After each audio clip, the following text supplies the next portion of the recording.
beautiful. Oh. First off, I've been a fan of your laid-back esoteric comedy for as long as I've known about it.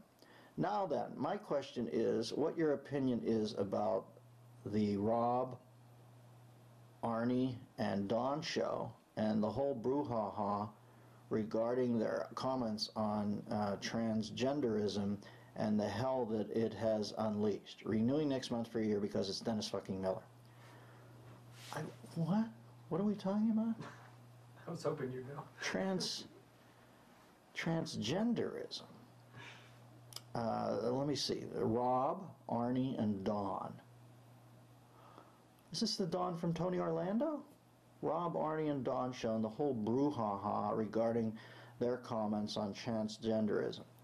Listen, I feel sympathetic to transgender people. When you think about it, if you're either going to have a penis built for you or have one lopped off, I'm not kidding.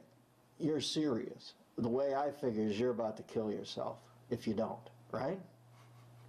I mean, serious. I often think, wow, they must mean that. Because you think about that step where you know, there's always thinking about it, oh, maybe I'm a girl, or oh, maybe I'm a boy. But you get to the day where you got to go start tinkering with your genitals, I assume they are hyper serious about it. And I don't know, I wonder if there's any, and I'm not saying this mean either, but is there any service out there that, you know, penises that are taken off for transgender people who are seeking to go from male to female? I don't know, is there any transplant list? I'm just saying, it would seem to me to really fit the needs of the community if we could somehow get some quid pro penis thing where they both come into the thing on the same day and literally the guy just turns, puts the penis over here. Just thinking, just trying to simplify your day out there. I feel empathetic to those people, and I also feel transvestitism, is that how that's said, feels harmless to me. You know, I don't quite get people's abhorrence at that. I guess somebody's wire's laid over their wire in their head and they want to dress up like a woman or something. I don't know if it goes the other way. Is there a lot of women who just want to dress up like men, or it's more a men to woman thing? It's quirky, it's Ed Woodish, but you know, when people, you know, get really freaked about it, I think that seems like a trifle to some degree. I guess some people like to wear uniforms and this is their uniform or something. Listen, the intricacies of the human being, I just look at from afar and go, oh, for God's sakes, we're all lucky we're just not complete madmen.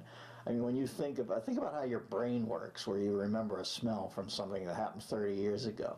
Think of the intricacies of the synaptial firing system in your brain. Think about how frequently you're taking your 12-cylinder Jag into the shop to get it looked at, and then transpose that to the human brain with all the wiring that goes on in there. The weirdness that can happen knows no bounds, right? So when somebody says, I like to put an Angora sweater on once a week, you know, like Ed Wood did, I always think, all right, that's the least of it. So that seems like a trifle. But when somebody looks at you and says, I have to, you know, the thought of a guy getting kicked in the balls is so crazy to you when you think about going in and voluntarily having your penis taken. I'm telling you, they're serious about it. They might find out that that's not it either. But at that moment, I think it's the only thing that keeps them from killing themselves. So more power to them. Clip it out and stuff. Enjoy these samples of the Bathrobe Sessions, a weekly video available only to members of the DMZ, the Dennis Miller Zone, on DennisMillerRadio.com.